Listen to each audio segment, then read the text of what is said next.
Welcome everybody to BVN at 8, and as always, it's your Sports Guy Clif coming to you live from the Skybox, here giving you the hottest news in sports out there right now. And speaking of hot, I'm going to jump into my first topic because it has me a little hot. You know, it takes a lot for me to get upset. But when I see a dirty hit put on a football player like Rob Gronkowski did, it's unacceptable. And to make matters worse, the NFL only suspended him for 1 game, and he had a chance to appeal. Now, they dropped the appeal, and he'll have to serve his 1-game suspension. But this is my problem. For other hits that somewhat are bang-bang plays that you kind of can't help, you're suspending players. When 2 players get into a fight after a play is over, you're suspending them for 2 games, which they were allowed to appeal and go down to 1 game, but still, there is no place in the game of football on any level that calls for what Rob Gronkowski did. And to make matters worse, he actually hit the guy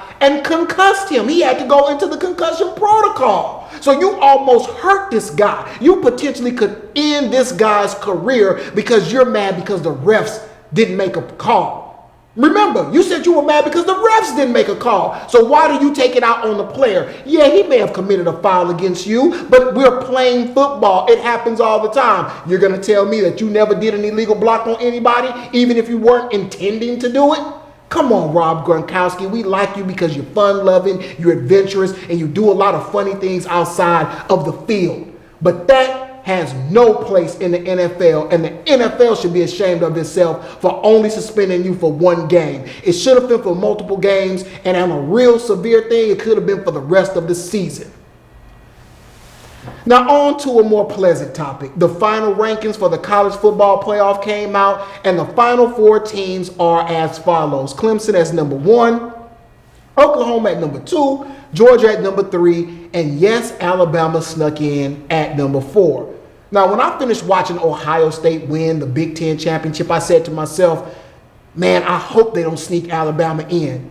But the next day when I woke up, I had no problem with Alabama being announced at number 4. Why? Because they went undefeated up into the last game, which was a rivalry game against Auburn, and they lost a close one. They only lost 1 game all season. Yes, Ohio State had a pretty good resume, but hey, they did not look like one of the best college football teams from the total body of work that they put in for the season. I know a lot of people won't agree with me, but that's okay. But since we're here and we're talking about those playoffs, I'm going to give my prediction. So you're going to have Clemson matched up with Alabama, 1 versus number 4. What do I think is going to happen? I think Clemson's the dominant team, the more complete team. I don't know if Alabama's going to get healthy enough. Look for Clemson to come out victorious. And then we have Oklahoma versus Georgia, which may be the best matchup of this entire playoff because Oklahoma is playing really good behind Baker Mayfield as the Heisman Trophy favorite. But look for Georgia, the more complete team, to come out victorious. So my prediction is going to be Clemson versus Georgia in the championship game.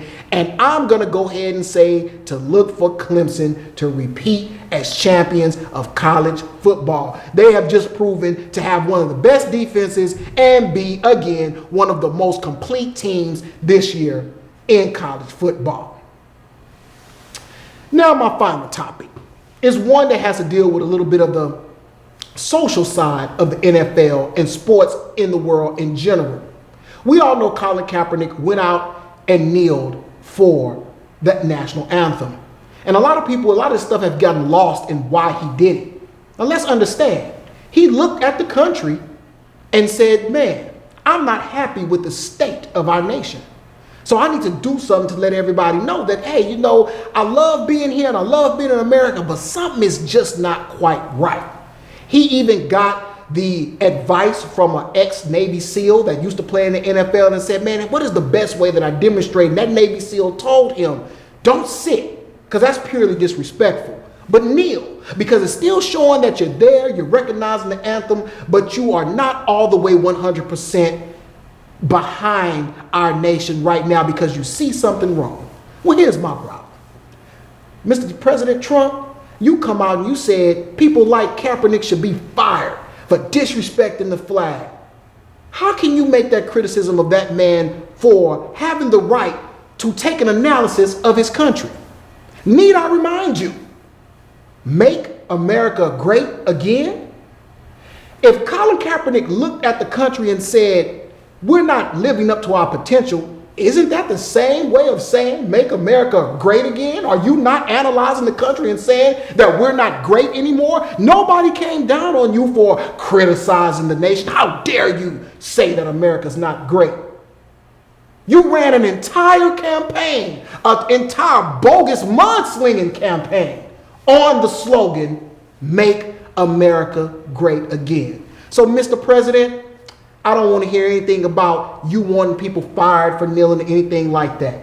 Because Colin Kaepernick did the same thing that you did as an American citizen by exercising their First Right Amendment. Y'all made an analysis of the nation and said something about it to achieve a goal. And unfortunately, we have you as a president. Hopefully, it gets better. Because I guarantee Colin Kaepernick is making this society better.